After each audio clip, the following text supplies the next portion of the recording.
Hello and welcome to Quick Charge by Electrek. I'm Mikey G, and it's Thursday, February 23rd. The first Tesla Supercharger station with a so-called magic dock to allow non-Tesla electric cars to charge has been spotted in the USA. When the magic dock is locked, the station can be used normally with any Tesla owner, but when it is unlocked through the Tesla app, both the charger and the magic dock get pulled along, and it now becomes a CCS adapter, allowing pretty much any other electric car to plug in. Now, with the marketing out of the way, a Redditor spotted what is likely to be the very first supercharger station to feature the new connector.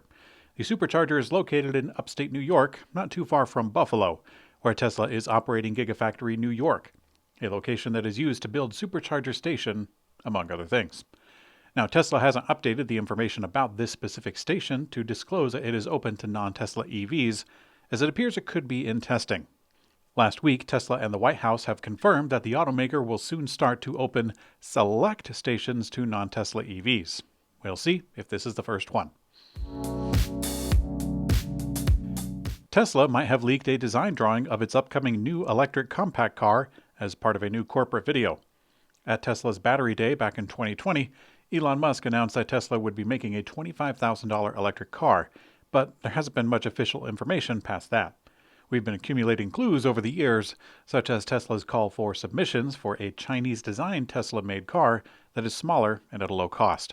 But now the rumors are ramping up again as people spotted the new drawings as part of a corporate video for opening the engineering headquarters.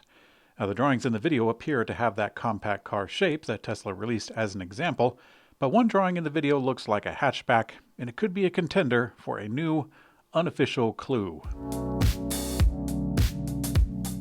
A Tesla Model 3 prototype with a refreshed design under camouflage has been spotted sporting some new wheels.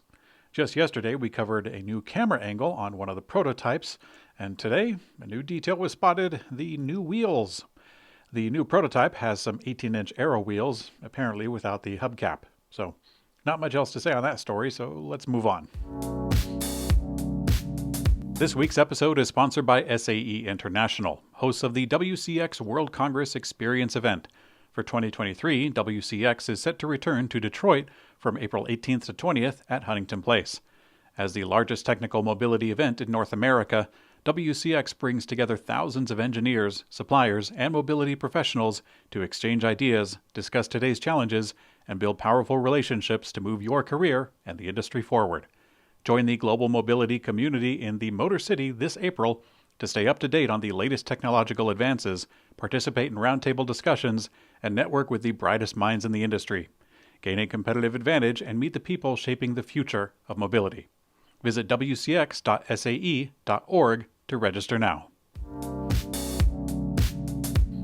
Volkswagen is teasing its second-generation ID.3 electric vehicle with less than a week before its official debut.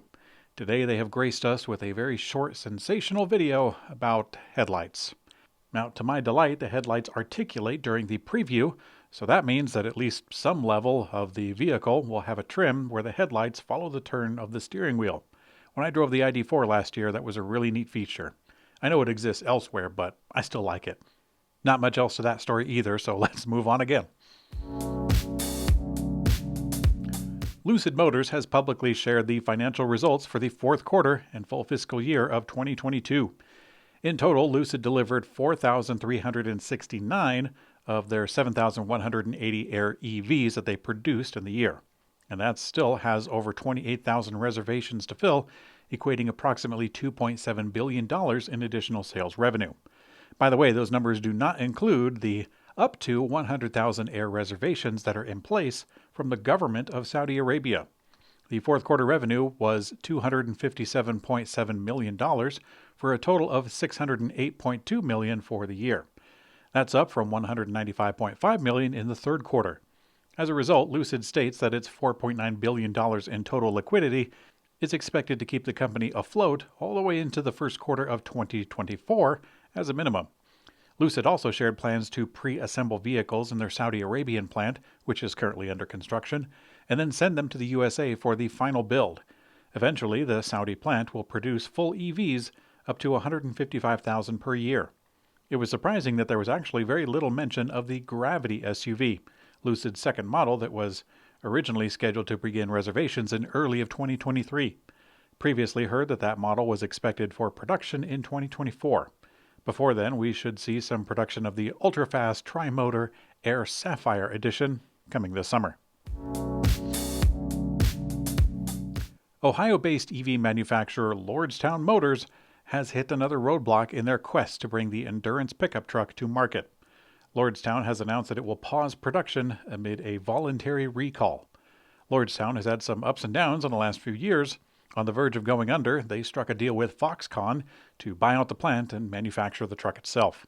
With the additional investment, Lordstown was able to begin production with the initial batch of 500 endurance EV trucks, and one of them, sent for testing, became a finalist for the North American Car Truck Utility Vehicle of the Year award. But now, Lordstown has announced through a press release that it has experienced performance and quality issues with specific endurance components that have led to the company halting production and deliveries. The numbers don't sound terribly impressive, or perhaps the recall is super specific, because the company says it affects a total of 19 vehicles on the road. Nikola Corporation shared its fourth quarter and full year results for 22, and we saw some of their numbers see significant drops compared to the third quarter. But they still report on accolades and even bigger plans for the coming year. Revenue in the fourth quarter was down significantly to $6.56 million compared to $24 million in the third quarter. In the fourth quarter, Nikola shared that it produced 133 Tre BEV trucks, which it nearly doubled from 75 produced in the prior quarter. However, it only delivered 20 of them. Now, looking ahead to 23, it looks like Nikola is expecting a slower electric vehicle production in the first quarter, with 30 deliveries on the low end and a maximum of 50. Nikola looks to expand their battery electric vehicle production overseas as part of its joint venture with Iveco Group.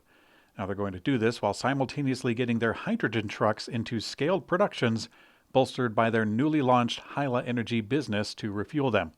Now, in my opinion, this seems to be, honestly, a reasonable report from a battery electric and hydrogen fuel cell truck maker. Both of these industries are very young, and there might even be some time left to snag a healthy part of the market once it comes to fruition, if it comes to fruition, and plenty of time to maybe, hopefully, forget about the stigma of the early days of the company. In today's community comment found on YouTube, we have a fair amount to talk about. Some of you had some words to say regarding pronunciation. It seems that there was not a uniform consensus on pronouncing a Spanish car company. Some of you said that it should be Seat, some of you said Sayat, some of you said it should be Say-Ot, and another said Say-Ahet. It seems the comment section isn't the greatest place for getting pronunciation tips. I say that with a little bit of tongue-in-cheek humor because many of you know that I bulldoze proper pronunciation as a running gag fairly often. Let me give you a little background. One of the early Quick Charge episodes I did was a Danish company spelled O-R-S-T-E-D, and the O has a line through it. Now, that was quite intimidating, and I didn't have the slightest idea how to pronounce it. And I went to Google, but that really didn't instill a lot of confidence, as there are robot-generated videos or guides that I found completely untrustworthy. Earsted. So I hobbled around for quite a while until I found an official company video that told me how to pronounce it. That's why Ørsted is the perfect partner when it comes to renewable energy. So not long after that, I had a show with a wild variety of Scandinavian and European company names going into a climate agreement, if I remember right. I was quite overwhelmed, and I didn't want to spend my entire day trying to get through one paragraph, so I just blitzed through as best as I could. It started to become a gag when I mentioned places here in Utah, where I live, that have some superbly odd spelling.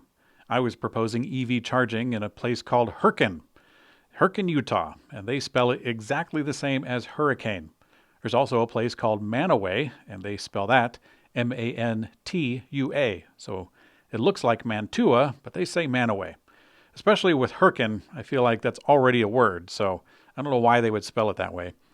Anyways, I kept going with this gag when I was mowing through pronunciations of places around Quebec, which is Electrek's head writer, Fred Lambert, his home. The Quebec names are especially hilarious when cramming them through an unprepared American accent. But really, the joke became a little personal, and it became a mainstay when I was intentionally mispronouncing my home, Portland, Oregon. Yep, you had some guesses in the comment section as to where I am from, and they were actually quite flattering because aside from the South, you had a lot of guesses all over the country. The Northeast, the West Coast, the Midwest, the Mountain West, the Southeast, and the closest guest was Seattle. I actually found it most flattering, the comment that came from Frank Coffey, who said that I sound like the place that he grew up. It's every performer's dream to have that kind of a relationship with their audience. So, thank you very much for your comments, and thank you for listening to Quick Charge by Electrek. I'm Mikey G, and I hope you have a great accent.